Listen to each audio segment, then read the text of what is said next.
왕 같은 제사장이 해야 할 가장 중요한 일.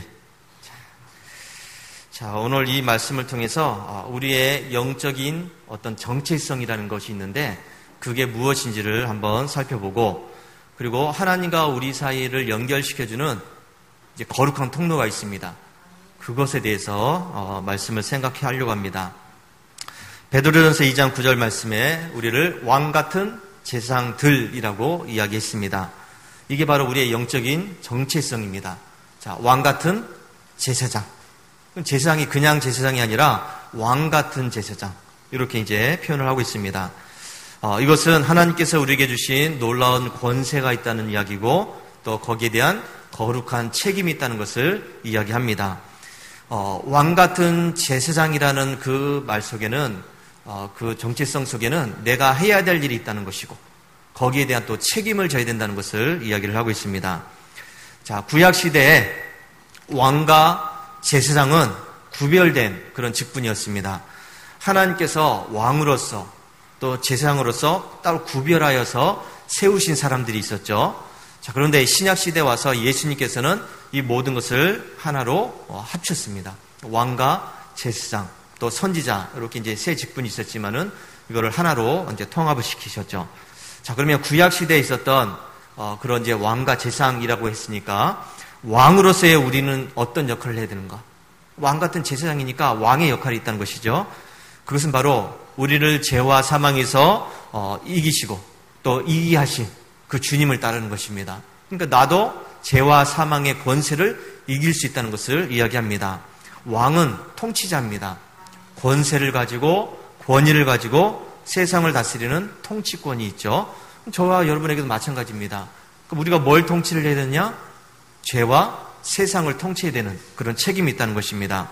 그래서 하나님의 이 통치권을 위임받은 자로서 세상을 향해서 우리가 빛과 소금의 역할을 감당해야 되고, 세상에 있는 여러 가지 어둠을 몰아내야 하는 이 책임이 있다는 것을 기억을 하시기 바랍니다. 제사장으로서의 역할이 있습니다. 제사장은 뭐냐면 하나님과 백성들 사이에서 중재하는 역할을 했죠.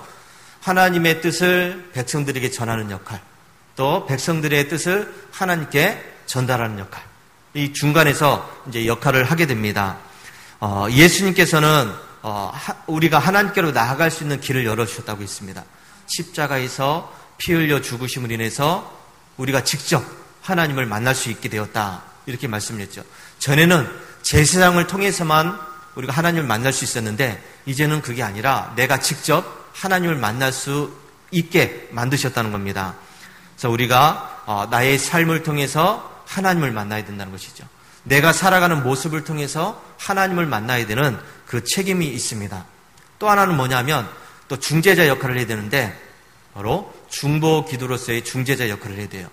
내 주변에 있는 사람들, 그들의 어려운 형편들, 또 힘든 일들을 우리가 알고 있으니까 그들의 문제를 하나님께 기도로서 올려드려야 되는 그 중재자의 역할이 있다는 것을 기억하시기 바랍니다. 그래서 오늘 특별히 이제 기도라는 측면에서 우리 이제 제사장의 역할을 살펴보려고 하는데, 구약의 제사장들이 많이 있었는데 막 각자 맡은 역할이 있었습니다.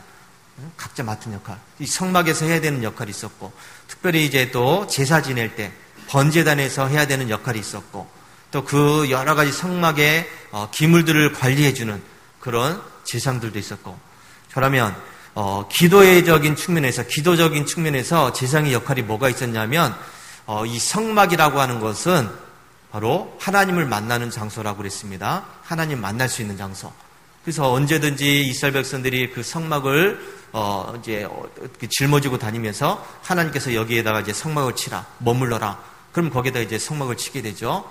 성막을 치면서 이제 성막에도 이제 구분을 했습니다. 성막들이 있었고, 또 성소가 있었고, 성소에서 더 깊이 들어가면 지성소라는 것이 있었고, 이 지성소가 바로 하나님의 언약궤가 놓여져 있는 곳이고, 이곳이 바로 하나님께서 임재해 계시다는 상징입니다.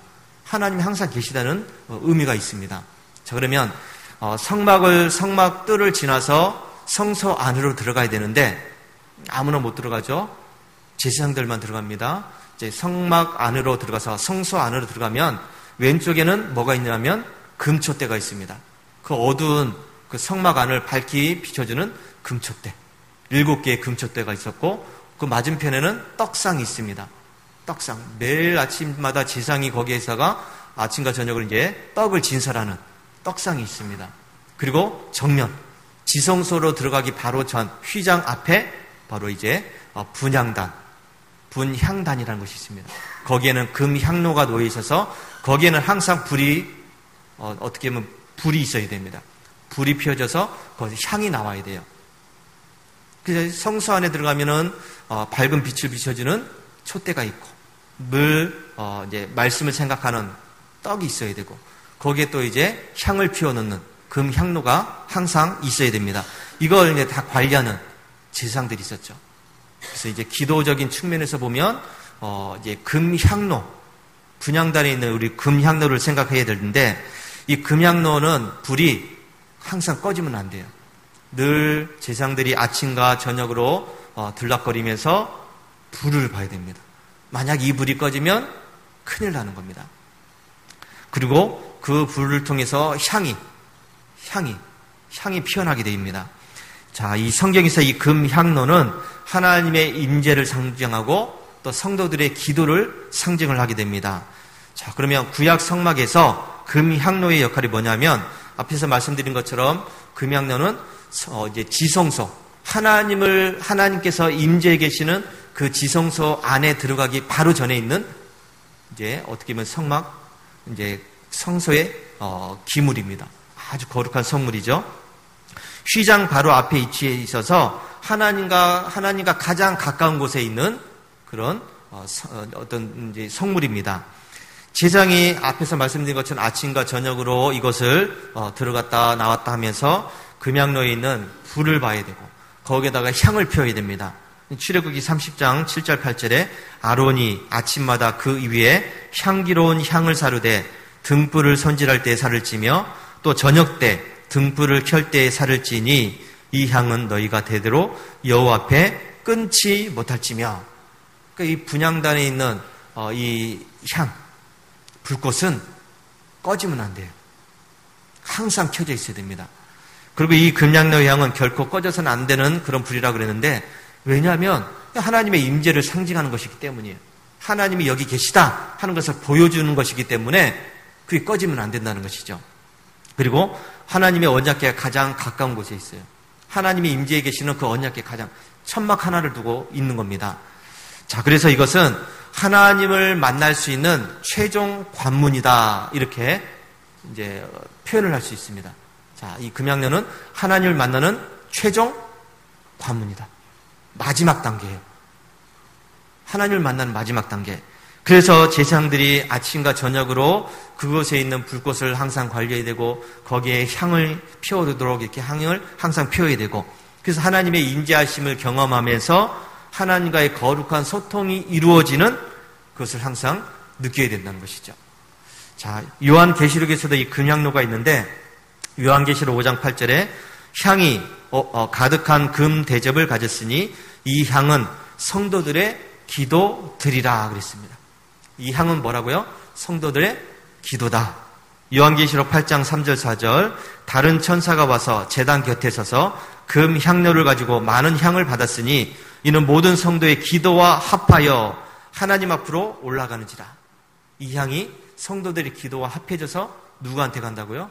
하나님 앞에 간다고 그랬습니다. 그러니까 금향로에서 있는 이 향은 바로 우리의 기도를 상징을 하죠.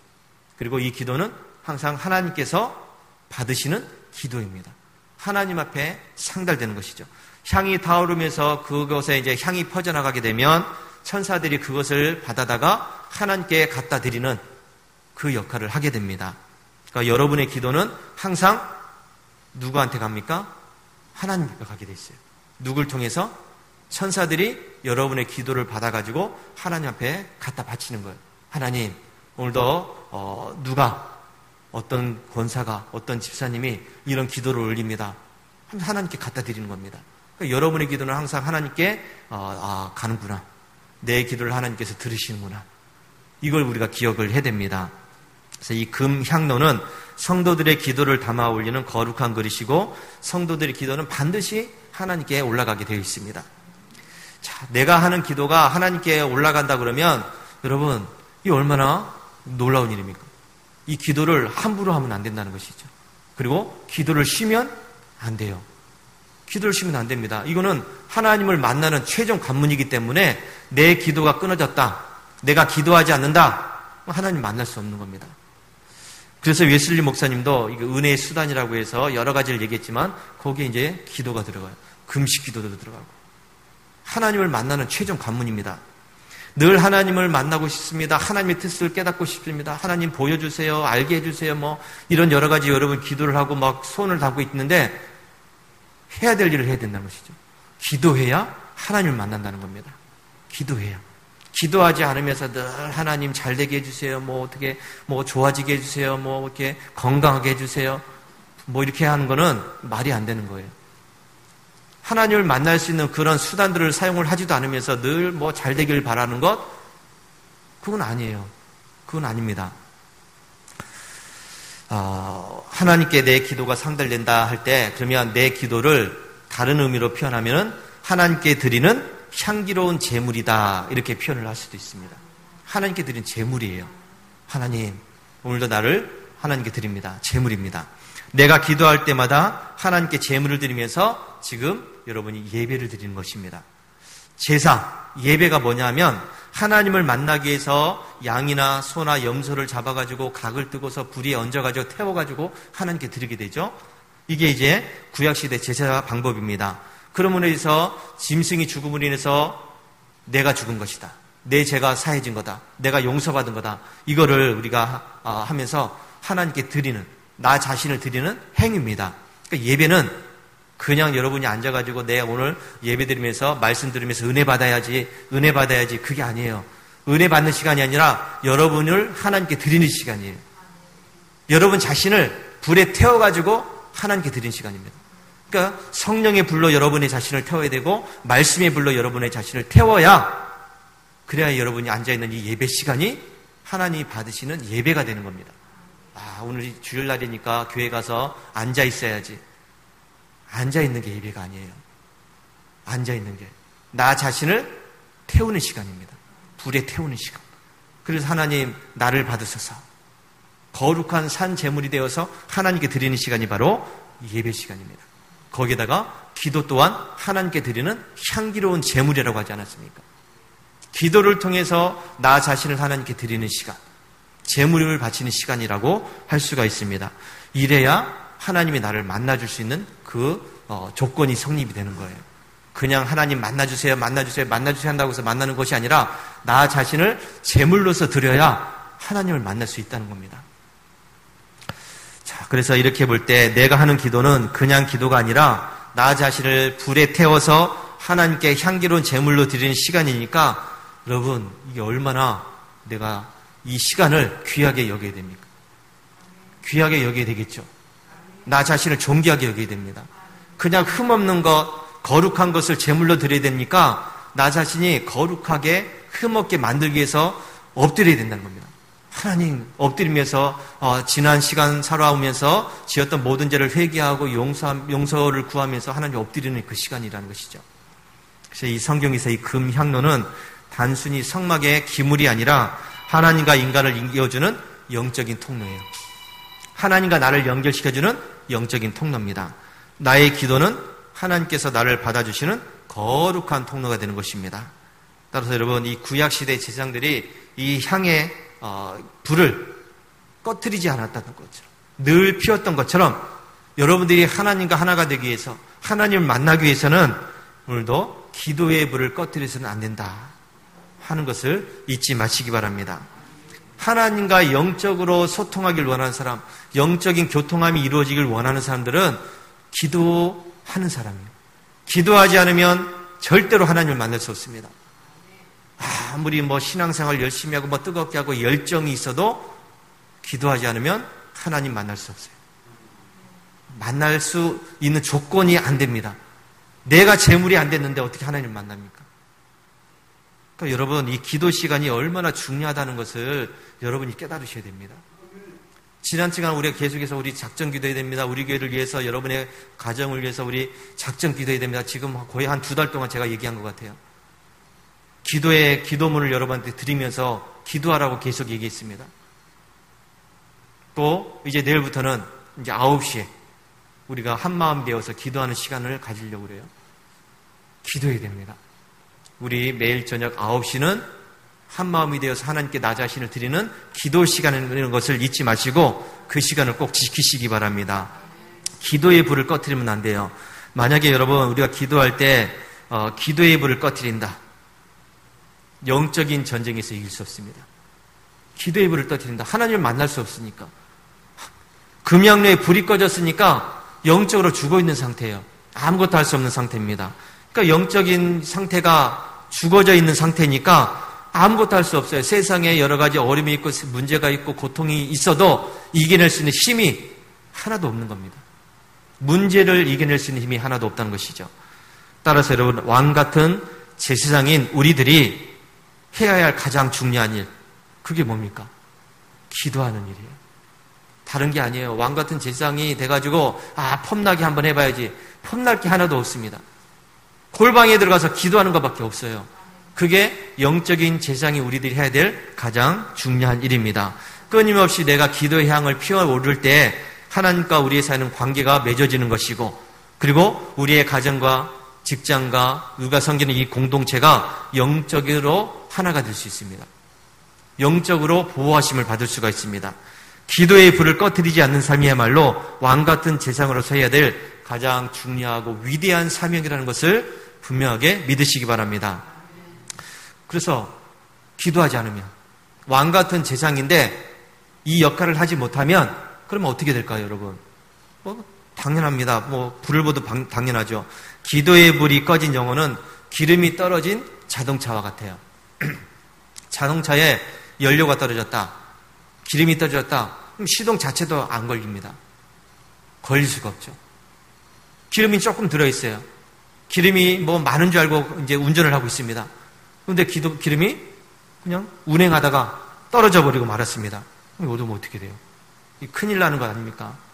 운행 전에야 기름이 떨어지니까 시동 안 걸리니까 차를 안 타니까 상관이 없는데 막 운전을 하고 있는데 막 고속도로에서 막 이제 100 이상 달리고 있는데 기름이 떨어져 버렸어요. 이거 어떻게 합니까, 이거? 어떻게 해요? 사고가 나는 겁니다. 문제가 생기는 것입니다.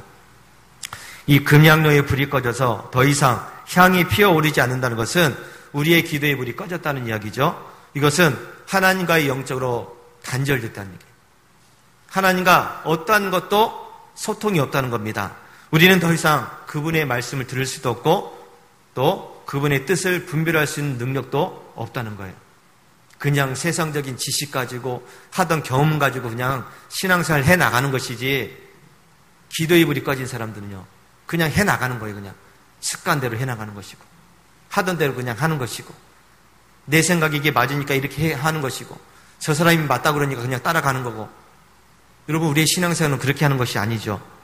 우리는 더 이상 그분의 음성을 듣지 못하고, 그리고 그분의 뜻을 분별하지 못하고, 전기가 끊어진 것처럼 우리는 깜깜한 상태에서 신앙생활을 그냥 하고 있는 겁니다. 하고 있는 거예요. 근데 그 하고 있는 것이 지금 잘하고 있는 게 아니잖아요. 기도의 불이 꺼지면 제일 먼저 나타나는 것은 말 그대로 영적으로 그냥 무감각해지는 겁니다. 무기력해지는 거, 무능력해지는 거. 영적인 능력이 하나도 없다는 겁니다. 내 주변에서 일어나고 있는 수많은 일들이 있습니다. 우리 가정에서 일어나고 있는 수많은 일들, 우리가 살고 있는 여러 가지 삶의 현장에서 일어나고 있는 많은 일들이 있습니다. 직장에서도 일어나는 여러 가지 일들이 있고, 사람들과의 관계 속에서 일어나는 여러 가지 일들이 있는데, 이게 하나님의 역사인지 사탄의 유혹인지를 분별을 못해요. 영적으로 무감각해져 있으니까. 그래서 세상의 유혹과 제약에 쉽게 넘어지게 되고, 그리고 거룩한 삶을 살기 위한 열정이 사라지는 겁니다. 신앙생활이 재미가 없는 거예요. 신앙생활이 재미가 없어요. 그냥 하는 겁니다. 어쩔 수 없이 하게 되는 거. 그래서 교회 가는 것도 기쁨도 없고, 그리고 즐거움도 없는 것이죠. 예배 드리는 것도, 찬송하는 것도, 성경 말씀 읽는 것도, 이런 영적인 삶을 전에는 그래도 기쁨으로 하게 되었는데 이제는 아니에요. 감동이 없다는 겁니다. 그냥 어쩔 수 없이 그냥 하는 거예요. 하는 거. 이런 영적인 무기력에 빠져있는 성도에게 무슨 은혜가 있겠습니까? 찬송을 불러도 은혜가 없고, 기도를 해도 뭐 그냥 아무것도 없잖아요. 막 기도 자체를 안 하니까. 예배를 드려도 예배의 수는 감격이 없다는 것입니다. 은혜를 못 받으니까 그의 영적인 삶이 마치 생명력을 잃은 나무처럼, 그래서 점점 시들어가고 열매를 맺지 못하는 그런 상태가 되는 것입니다. 우리는 왕 같은 제사장으로 하나님의 부르심을 받은 사람이라는 것을 잊지 마시기 바랍니다. 그래서 내가 제사장이에요. 어디에 제사장입니까? 여러분의 가정에서 제사장이에요. 교회에서 제사장입니다. 세상 속에서 제사장입니다. 직장 속에서 여러분이 제사장입니다. 그러면 제사장이니까 해야 하지 않습니까? 해야 할 일을. 가정에서 해야 될 일이 있고요. 직장 속에서 해야 될 일이 있고, 섬기는 여러 가지 공동체 속에서 해야 되는 일들이 있습니다. 그 일이 뭐라고요? 기도하는 겁니다. 가정을 위해서 기도하고, 직장을 위해서 기도하고, 교회를 위해서 기도하는 것. 이게 가장 중요한 일입니다. 내가 기도하지 않음에 인해서 기도의 불이 꺼지게 되면, 그러면 앞에서 말씀드린 것처럼 영적인 어떤 생명력을 잃어버리기 때문에 아무것도 할 수 없다고 그랬습니다. 영적인 힘을 잃어버렸습니다. 복음을 전할 수도 없고, 영적인 생활을 할 수도 없고, 이웃을 사랑할 수도 없고, 섬길 수도 없고, 그래서 세상 사람들과 다를 바 없는 삶을 그저 살게 되는 것입니다. 세상 사람들이 사는 것처럼 그렇게 사는 거예요. 예수 믿는 사람으로서의 특별한 어떤 삶이 아니라, 거룩한 삶이 아니라, 은혜의 삶이 아니라 그냥 세상 사람들이 사는 것처럼 그렇게 그냥 사는 거예요. 똑같이 살아가는 것이죠. 여러분 주변에 많은 문제들이 있지 않습니까? 가정 속에서, 직장 속에서, 교회 속에서, 또 여러 가지 관계 속에서 문제들이 있습니다. 자녀들의 문제도 있을 거고, 그리고 재정적인 문제도 있을 거고, 건강의 문제도 있을 거고, 여러 가지 갈등적인 그런 문제도 있을 거고, 교회에서도, 우리 교회도 마찬가지죠. 우리 교회는 뭐 시골 교회니까, 작은 교회니까, 왜 부흥이 안 될까? 왜 이렇게 점점 침체가 될까? 왜 이렇게 어려워질까? 그런 문제들이 늘 있습니다. 근데 여러분, 이것들이 그냥 우연하게 일어난 일이 아니라는 것을 기억하시기 바랍니다. 그냥 가정에 문제가 생기고, 그냥 직장에 문제가 생기고, 그냥 교회에 문제가 생기고, 그게 아니라는 겁니다. 기도의 불이 꺼졌기 때문에 발생하는 영적인 결과일 수도 있다는 것을 마음에 담아두시기 바랍니다. 내가 영적인 제사장으로서 기도하지 않았기 때문에 우리 가정에 문제가 생긴 거고, 내가 섬기는 교회에 문제가 생긴 거고, 내가 다니는 직장에 문제가 생기고, 내가 만나는 사람들과의 관계에 문제가 생긴 것이라는 것. 우리가 그걸 염두에 둬야 돼요. 꼭 그렇지는 않지만은 영적인 문제가 있다는 것입니다. 자, 이번에 연합성회에서 우리 강사 목사님 말씀 전했는데 주된 내용이 기도에 관한 내용이었습니다. 자, 이분이 전한 말씀 중에 가장 인상적인 말씀이 있었는데 뭐냐면 이렇게 보셨습니다. 여러분, 가정에 문제가 있다고 하지 않았습니까? 교회에 문제가 있다고 하지 않았습니까? 살아가는 데 있어서 여러분의 여러 가지 문제가 있다고 하지 않았습니까? 그런데 여러분, 그 문제를 위해서 여러분이 땀 흘려서 기도해 본 적이 있습니까? 이렇게 물었어요. 강사 목사님이. 연합성의 기도, 이제 주제가 기도였는데, 문제가 많아요, 힘들어요, 괴로워요, 어려워요, 죽겠어요, 이렇게 하는 사람들이 많은데, 그렇다면 그 문제를 위해서 여러분이 땀 흘려서 기도했습니까? 라고 물었어요. 땀 흘려서 기도해 보았는가? 우리 집에는 항상 수많은 문제들이 있습니다. 세상에 여러분, 찬송가에도 있듯이 걱정, 근심, 걱정 없는 사람들이 어디에 있습니까? 다 가지고 있습니다. 그렇다면 여러분들이 그 문제를 위해서 정말로 땀 흘려서 기도해 보았는가? 간절하게 하나님 앞에 엎드려서 기도해 보았는가? 우리가 그것을 한번 따져봐야 됩니다.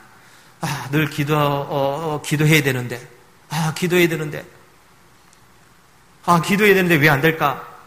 이런 마음은 늘 갖고 있겠죠. 근데 자꾸 미뤄요. 다음에 해야지. 좀 한가하면 해야지. 피곤하니까 또 다음에 해야지. 자꾸 미루게 되고요. 그러면서 또 어떻게 되겠지 어떻게 되겠지 내가 열심히 다니고 있으니까. 어떻게 되겠지. 그냥 막연하게 그렇게 우리가 기다리고 있습니다. 여러분, 우리의 삶은 늘 걱정과 근심과 불안과 두려움으로 가득 차 있습니다. 절망과 낙심으로 가득 차 있습니다. 근데 내가 그 문제를 위해서 땀 흘려 기도하지 않으면, 간절히 엎드려 기도하지 않으면 문제가 해결된다? 어림없는 소리입니다. 어떻게 되겠지? 아니에요. 어떻게 되는 게 아니에요. 성경에 기도의 불을 꺼뜨리지 않고서 그 문제 속에서, 고통 속에서 기도했던 그런 지도자들이 있습니다. 다니엘을 알고 있죠. 다니엘. 사자굴에 들어간다. 기도하는 사람은 사자굴에 던진다. 어떻게 했습니까? 기도 안 했습니까? 아니에요. 정해진 시간에 하루에 3번씩 창문을 열어놓고서 그래, 나 기도한다. 다 보여주면서 기도합니다. 그래서 어떻게 됐죠? 사자굴에 안 들어갔습니까? 아니요, 들어갔어요. 사자굴에 들어가서 어떻게 됐죠? 죽었습니까? 아니에요. 살아났습니다. 하나님께서 천사들을 보내셔서 사자의 입을 막으셨다고 그랬습니다. 이 기도의 능력 아닙니까? 기도했더니 문제가 해결된 겁니다. 그것을 통해서 믿지 않는 그 왕이, 믿지 않는 사람들이 이제는 하나님만 믿어라, 하나님만 섬겨라, 이런 역사가 일어났습니다. 사도 바울도 마찬가지죠. 그는 늘 기도한 사람이었죠. 쉬지 않고 기도하라고 그랬습니다. 역시 마찬가지 쉬지 않고 기도했습니다. 그러면서 그 핍박이 심한 그 로마 제국에 들어가서 복음을 전했고, 고통받고 감옥에 갇히고 매를 맞고 죽을 위험을 당하면서도 기도하는 가운데 복음을 전했더니 그 로마가 복음을 받아들이게 되었다는 것이죠. 하나님의 복음이 세상으로 퍼져나가는 역사를 했다는 것을 성경은 말씀하고 있습니다. 우리 예수님께서도 마찬가지죠. 늘 기도했습니다. 새벽 미명에 한적한 곳에 가셔서 기도하십니다. 우리 예수님은 기도의 모범 아닙니까? 피곤해도 기도했습니다. 철야 기도도 하시면서, 금식 기도도 하시면서, 제자들에게도 기도하라고 막 이렇게 말씀하시면서 그 기도의 모범을 보여주셨습니다. 그 기도를 통해서 하나님의 뜻에 순종하게 되었고 십자가를 지시는 이 위대한 역사를 감당할 수가 있었습니다. 여러분, 이들처럼 우리가 기도의 불을 활활 타오르게 할 때 아무리 힘들고 어렵고 괴로운 일이 있다고 할지라도 그것을 이겨낼 수 있는 넉넉한 힘이 있다는 것을 믿으시기 바랍니다. 삶의 여러 가지 문제들을 이겨낼 수 있는 능력이 생긴다는 겁니다. 내가 기도해야 하나님의 생명을 가진 나 자신이 살아나게 되고, 나 자신이 살아나야 우리 가정이 살아나고, 우리 교회가 살아나고, 우리 직장이 살아난다는 것을 믿으시기 바랍니다. 우리가 이 거룩한 책임의식을 가지고 기도의 자리에 나아갈 때 하나님께서는 우리의 기도를 들어주시고 우리의 삶과 또 우리가 속한 모든 공동체를 회복시켜 주신다는 사실을 믿으시기 바랍니다. 자, 그러면 어떻게 이 기도의 불을 지필 수 있을까? 어떻게 해야 되죠, 여러분? 다른 게 아니에요. 그냥 기도하는 겁니다. 어떻게 해서든지 기도해야 돼요. 아, 시간이 없어요. 바빠요. 피곤해요. 힘들어요. 그래도 해야 됩니다. 우리가 들고 다니는 핸드폰이 있잖아요. 핸드폰 한번 충전하면 얼마나 가죠? 새 거는 뭐 며칠 가겠지만은 오래된 거는 뭐 매일매일 충전을 해야 되죠. 저도 뭐 핸드폰 매일매일 충전해요. 뭐 시간 날 때마다 충전합니다. 차를 타고서도 충전시키고. 물론 뭐 핸드폰 뭐 오래 쓰냐 안 쓰냐 그 문제가 아니면 늘 충전을 해 놓습니다. 이것처럼 우리도 늘 시간을 정해놓고서 핸드폰을 충전하듯이 우리의 영적인 이 기도의 시간을 충전해야 될 줄로 믿습니다. 기도하라는 겁니다. 시간이 날 때마다. 꼭 거창하게 기도하지 않아야 돼요. 어떤 분들은 막 또 그래요. 기도하려면 막 좀 바르게 앉아가지고 무릎 꿇고 앉아가지고 뭐 시간을 정해놓고 뭐 어떻게 교회 가서 기도하고 어디 가서 기도하고 뭐 조용한 데 가서 기도하고 막 이렇게 좀 어떤 형식적인 것을 많이 따지게 되는데 그러면 기도 못해요. 우리는 언제 어디서나 기도해야 될 줄로 믿습니다.